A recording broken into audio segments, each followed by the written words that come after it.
Hello, hi, നമസ്കാരം. ചോട്ടാ മുംബൈ രണ്ടാമത് release ചെയ്ത് വന്നിരിക്കുകയാണ്. അപ്പോൾ ചോട്ടാ മുംബൈ സിനിമ കണ്ടു.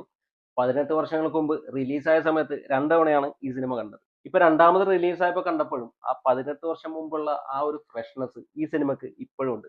ഇനിയും ഒരു 10 വർഷം കഴിഞ്ഞിട്ട് വീണ്ടും റിലീസ് ചെയ്ത് വന്നു കഴിഞ്ഞാൽ അന്നും ആ ഒരു ഫ്രഷ്നെസ്സിൽ തന്നെ നമുക്ക് കാണാൻ പറ്റുന്ന ഒരു സിനിമയാണ് ചോട്ടാ മുംബൈ. അൻവർ റഷീദാണ് ഈ സിനിമ സംവിധാനം ചെയ്തത്. തിരക്കഥ എഴുതിയിരിക്കുന്നത് ബെന്നി പി നായരമ്പലമാണ്. മലയാള സിനിമയിലെ ഒരു ടോട്ടൽ എന്റർടൈൻമെന്റ് മൂവി എന്ന് തന്നെ പറയാം ചോട്ടാ മുംബൈനെ. അപ്പോൾ ഈ സിനിമ നിങ്ങൾക്ക് തിയേറ്ററിൽ മിസ്സായിട്ടുണ്ടെങ്കിൽ രണ്ടാമത് കണ്ട് ആഘോഷിക്കാൻ ഒരു അവസരമാണ് ഇപ്പോൾ വന്നിരിക്കുന്നത്. അപ്പോൾ ഒരു ക്രൗഡഡ് തിയേറ്ററിൽ ഈ സിനിമ നിങ്ങൾ കണ്ടു കഴിഞ്ഞാൽ അതൊരു ഒരു ലൈഫ് ടൈം എക്സ്പീരിയൻസ് ആയിരിക്കും. ഒരിക്കലും മറക്കാൻ പറ്റാത്തൊരു എക്സ്പീരിയൻസ് ആയിരിക്കും ചോട്ടാ മുംബൈ നിങ്ങൾക്ക് സമ്മാനിക്കാൻ പോകുന്നത്. ഈ സിനിമയിലെ പെർഫോമൻസിലേക്ക് വന്നു കഴിഞ്ഞാൽ മോഹൻലാൽ തല എന്ന കഥാപാത്രമായിട്ട് ആറാടുകയാണെന്ന് തന്നെ പറയാം. അപ്പോൾ ലാലേട്ടന്റെ ഒരു അഴിഞ്ഞാട്ടം തന്നെയായിരുന്നു ഈ സിനിമയിൽ.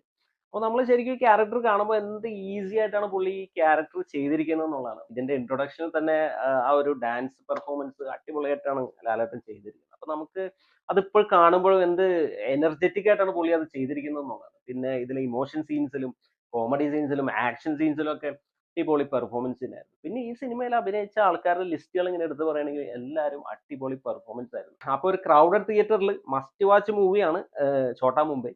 കാണുക, ആഘോഷിക്കുക.